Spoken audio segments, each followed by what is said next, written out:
is getting colder, and why is that an issue for calves?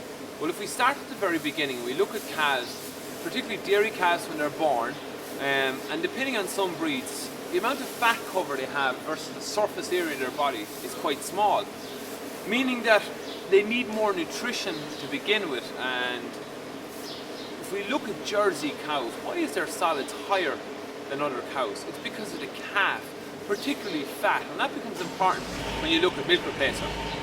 So what can we do when the weather gets colder for calves?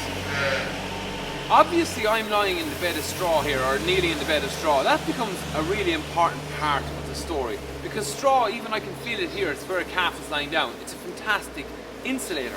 So the more a calf can nest into straw, the better. An older vet once said to me, you'll solve a lot of problems on farm with straw, and he wasn't far wrong. So the bed is really important. Now if it's damp, it can cause the calf to get colder, it sucks heat from the calf. And what does cold do? Well, when our bodies get colder, calves' bodies get colder, viruses are more likely to replicate. It also suppresses immunity, it also burns more energy, and that's an important point when we think about cold in calves.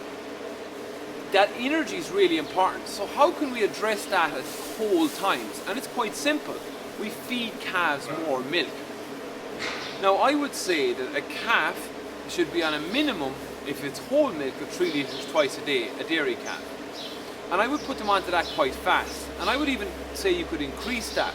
Now that creates challenges in some farms where they say, well, how are we going to wean them sooner? But I think for an efficiency point of view, milk is really important for the young calf. Secondly, I would look at, if you're using milk replacer, while you can increase the concentration of milk replacer per litre, you affect osmolality and consistency. I again would go with a larger volume.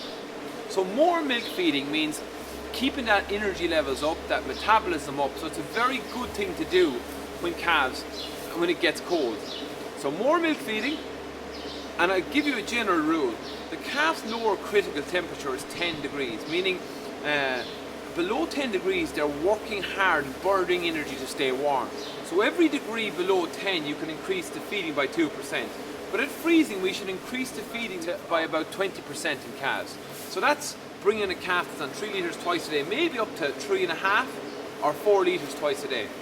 And I really think that makes a difference when it's cold, because we can manage the bedding and the feeding, that helps. Now finally, the third thing, and a lot of farmers are using more and more of these, is calf jackets.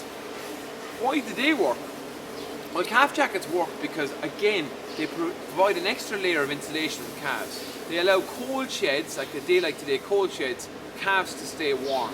And I think they work really well once they're put onto a dry calf. So a wet calf after being born needs to be dry, they need to be breathable, and you need to wash them in between calves. You don't want them to be a source of infection.